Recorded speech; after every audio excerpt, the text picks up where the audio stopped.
6-year-old Piers Kittel from St Albans had the important task of launching the first children's book for the deaf, written in signed English.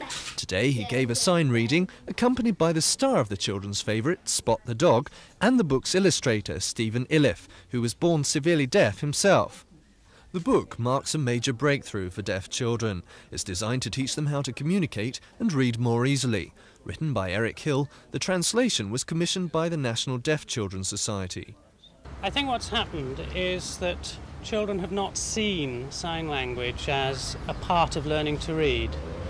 So that what we're trying to do with a book like this is bring the use of signed English, which is now being used in a lot of schools for the deaf, for reading, to bring that into the general market.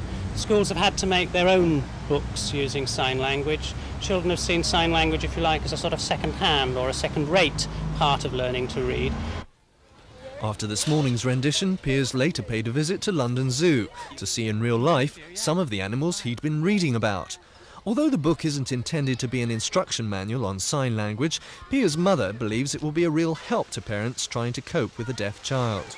We did have difficulty in finding appropriate language. We were able to get in on some sign language courses which were primarily set up for social workers, but the actual vocabulary is not very appropriate. And so we had great difficulty in learning just words like milk and teddy bear.